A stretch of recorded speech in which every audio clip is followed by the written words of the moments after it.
Welcome back to the Doorkickers player channel. From here on out, I definitely recommend that you put this video in 2x speed. I do talk a lot in this video and in general in the videos, so I definitely recommend that you put on uh, put the video on 2x speed for your viewing pleasure. That being said, let's get into it. This is mission 36. I don't even remember what it's called. I think it's called House Call or something. I just checked. It's called House Call 23127 Winter Circle. Um, this was a tough one.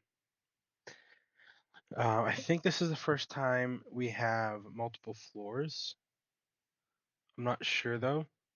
But this is a hostage rescue mission that went wrong so many times, and I finally got it right, and I finally got um, 3 stars.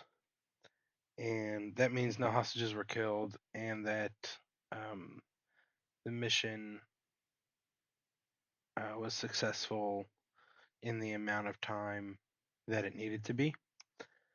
And it took so long to get 3 stars, and then at the end of it, the replay only had the 2 star success. So then I had to go and play it again to get 3 stars, and that took forever. That took about an hour and 40 minutes. An hour and 30 minutes. And so I have sped up the hour and 30 minutes by 100. So you're seeing about a minute and a half, a minute and a little bit more than a half every second. So this is and for future missions, I also have recorded my entire gameplay. So I'll be doing this in the future, but this is basically the sped up um, playtime, and then I'll review it in the replay. So without further ado, here are all the different ways I managed to screw up the mission.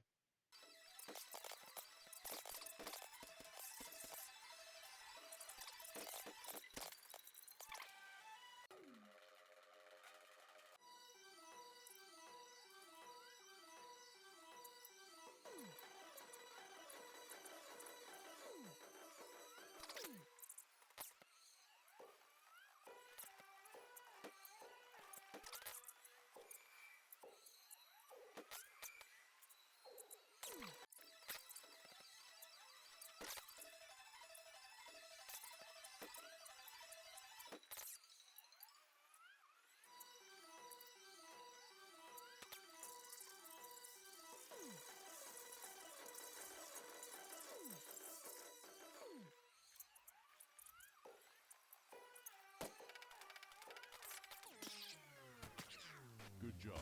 We're done here. All right, so that was all of the game time, and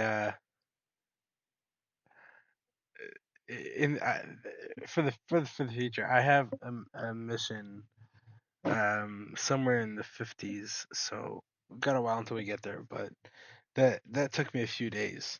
Um, I play this game in my free time, so when I say a few days, I mean maybe a couple hours of uh, gameplay every day. Um, yeah, so these get kind of difficult because I keep I'm playing on my iPad, and so I zoom in, and then I forget like where the dangers could come from. Also, I'm a little slow, so that helps. But yeah, no, these missions are very difficult, very difficult. Um, so all right, here we go. Let's get into this. So starting off, we have all of the operators are going to stack on. I think I can't remember if I did or didn't end up changing the um, operating kit in the end. But regardless, so they're going to stack up on this door, kick in the door, not throwing a flashbang because that takes too much time. So they're going to kick in the door, and then they're going to move in to the stairway, and they're just going to hang out there for a sec. And then you can see here I have them set up to blast this door, and that's because there's always operators on the other end. And this is kind of like the reality of the game is that the only way to beat the game is to memorize where tangos are going to be. It's literally the only way to beat the game is you just play every single mission again and again and again to the point where you know exactly where the tangos are going to be. And because of that, I'm just having them stand here in the hallway and wait until someone or stairway. Sorry, I had to yawn. Um,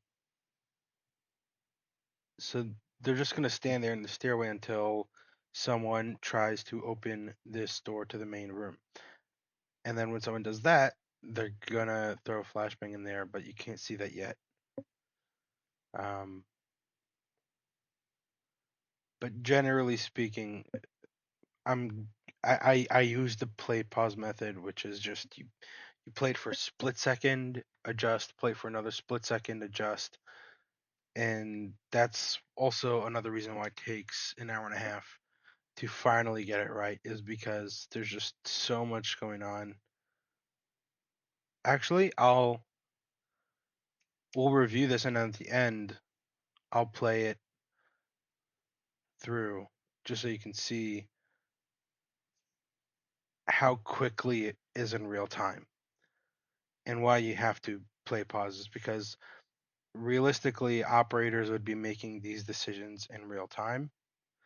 And when you're one operator that already knows how to go through the motions, it's really easy to make these decisions. But when you have to make these decisions for the operators in the game that don't know where they're going, what they should be doing, where they should be looking, and where they're going next, you really just have to play pause, play pause. It's kind of like trying to teach a 4-year-old CQB. So you have to walk them through step by step by step by step and make sure they don't hurt themselves. Um, so yeah, so that's the method I'm gonna use with this. So here's what we know so far, just from playing this mission again and again and again, is that there's definitely gonna be at least one tango, sorry, right behind this first door. There's definitely gonna be a tango on the stairs right in front of the door to the big room, and there's definitely gonna be tangos behind this second door. So I knew that going in. And because of that, I said, you know, just kick in the door and just go. Let's do this. So they're going to stack up on the door, kick in the door, Here! and shoot that first tango, shoot the second Go right tango, now. No and contact. then now they're setting up the blast. Tango down. So this played out exactly how I wanted it to. This was the best case scenario where we didn't have time to use the blast because these tangos opened the door. And the scenarios in which I use the blast is when there's a locked door and I know that there's going to be tangos behind it. If I know for a fact that there aren't going to be tangos behind it, I try to use a hammer. But the problem with the hammer is that it slows the operator down. And so I didn't do this until I think the last couple missions where I had one operator with just a pistol and the sledgehammer,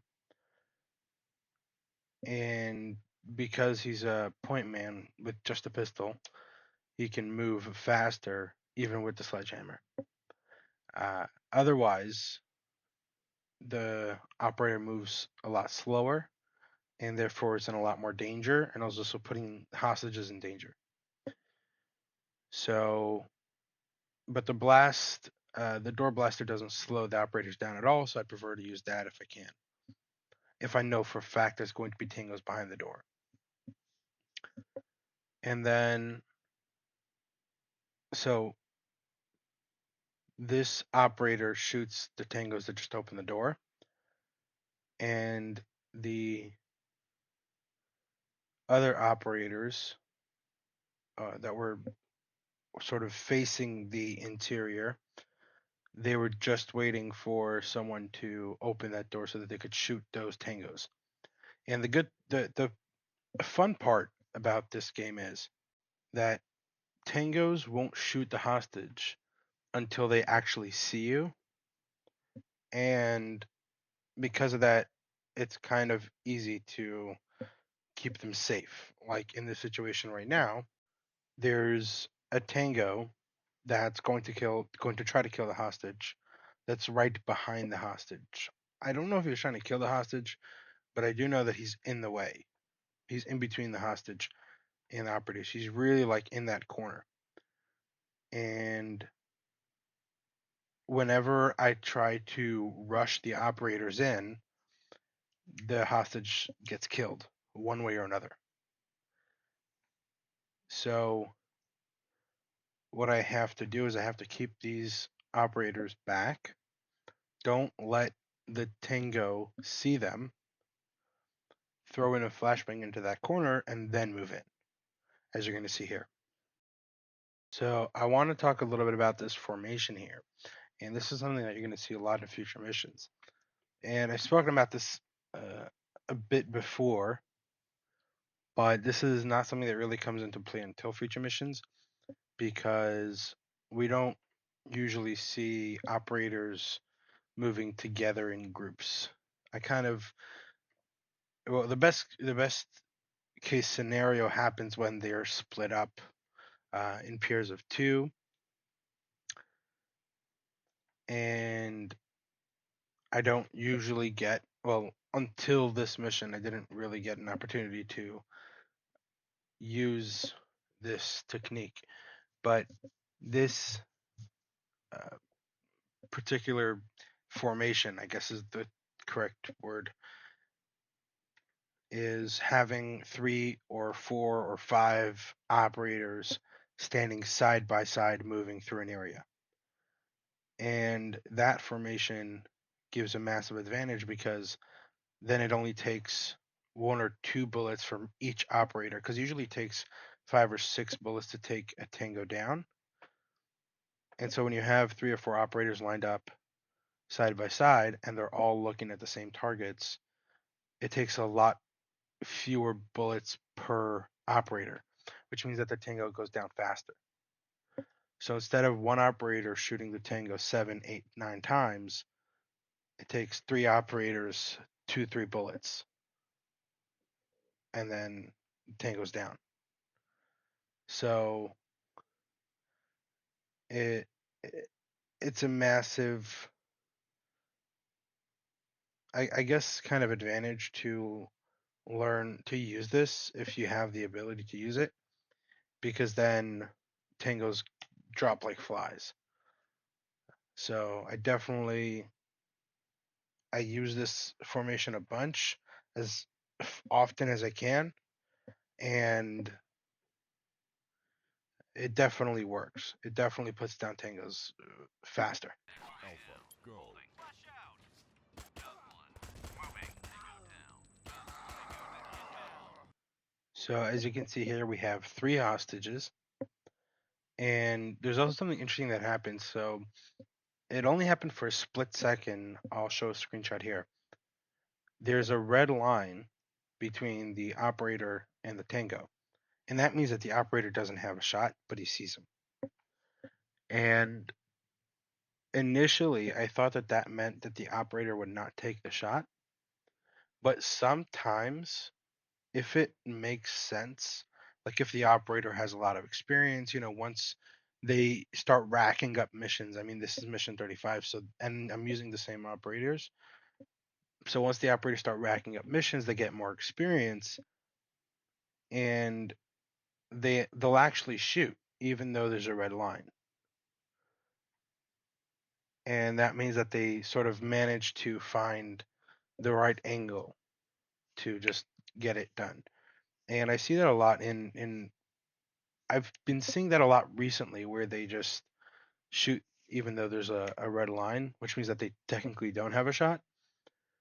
And that really, really helps, especially in situations where you're kind of in a pickle and you're either your operator's about to die or hostage about to die. Having that ability to be able to shoot even though there's a red line is a massive advantage. So we're moving on. We're just clearing rooms now, and then something interesting happens here. So this operator shoots the tango, and then I stop this operator. And the reason I stop this operator is because there could be a tango in that corner just waiting for the operator to come through. And I'm pretty sure that there were run throughs of this mission where there were either a hostage or tangos or multiple tangos. And this is the kind of thing that in real life an operator would stop by, like, an operator himself would stop. But because this is the game, I have to manually stop the operators at each and every point in which they could be uh, in danger or endanger any hostages or civilians. But thankfully, there were no hostages or civilians in there. And you're going to see that we're going to throw the flashbang in and clear all the rooms, and it's pretty clear. Now, we're going to focus on these two operators here who are clearing this um, left hand for us, our perspective, right? So the left hand hallway. So the reason I'm doing this and the reason they're about to throw a flashbang in there is because every single run through of this mission had tangos there. Now, as I'm in this moment right now, I am realizing that I probably could have just rescued the hostages in the amount of time necessary to complete the mission. I don't know if there are any hostages upstairs. I don't remember. I don't think there are, though. And that's what's so frustrating. Oh, wait, there are hostages upstairs. Are there? I'm not sure. You know what? I'm not sure if there are. Anyways, but this was something that I remember from every single run through is that there's always tangos in that left hand hallway, left hand side hallway. So, pretty safe bet that it's going to be necessary to take those tangos out if we want to finish the mission by taking out tangos. So, we're going to do that now and just clear that hallway, clear those rooms, and that usually only takes one operator to clear that hallway. Again, I went through this mission a bunch of times, so I found that out through trial and error. And then we're going to move to the upstairs.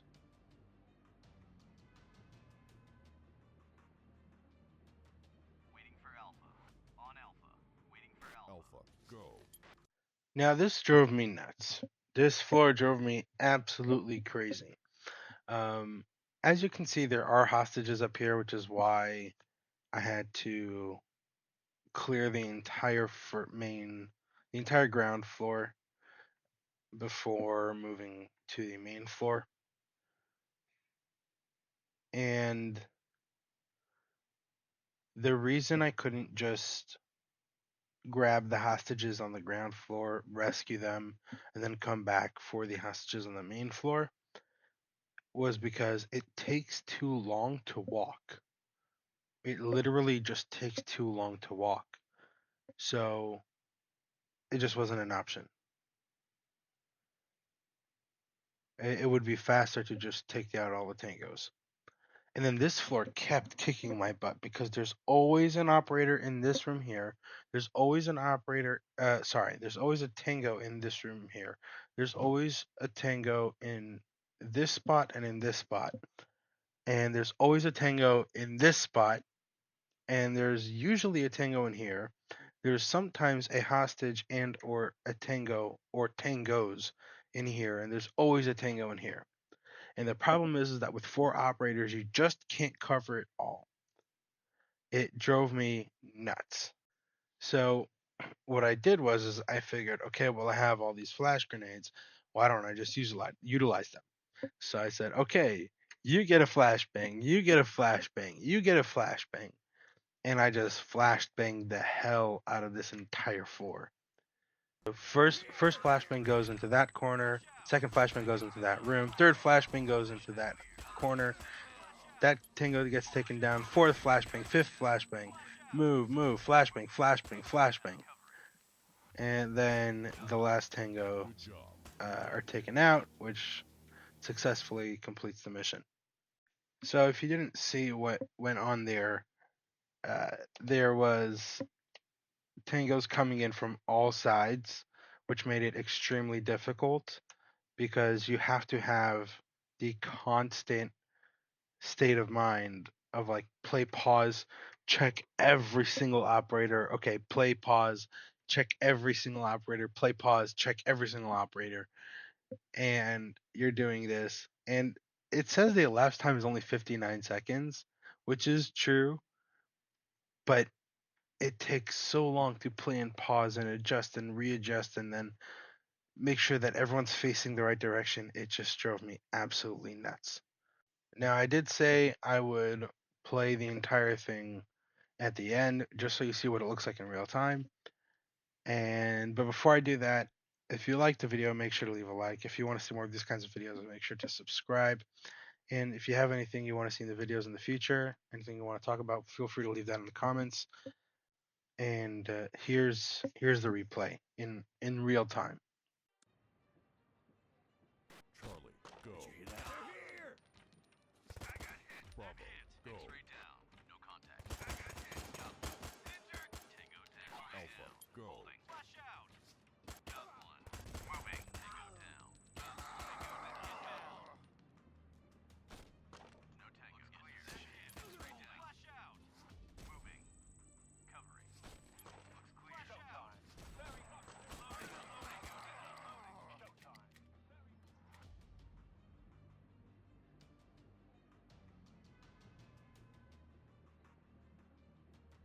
Waiting for Alpha. On Alpha. Waiting for Alpha. Alpha, go. They're here! X-ray down. Flash out! No contact. Tango down. Flash out. Get in position. Clear. Get in position. Flash out. Holding. Moving. X-ray down. Flash out. Moving. Tango down. Covering. Got one. Good job. We're done here. So yeah, that's what it looks like in real time. That's 59 seconds of replay time. And it's really different when you see it in real time. It looks like they're moving slowly, but then things happen in a split second and you're like, "Wait, what? What just happened?" And that's like the reality of and then as these missions get more complicated and more difficult, and then there's a mission, I think it's around mission 50-ish or something like that, and there's like 8 operators and they're all moving and they're all shooting and everyone's doing something. And when I slow it down and I pause and I break it down and I explain what I'm doing, it kind of seems like, oh, okay, this makes sense, this makes sense. But then you see it in real time, and it's like, wait, what? What just happened? What was I watching? That's how I feel, at least. So yeah, it's a very very different perspective. Either way, like I said earlier, if you liked the video, make sure to leave a like. And if you want to see more of these kinds of videos, make sure to subscribe. And I'll see you all in the next video.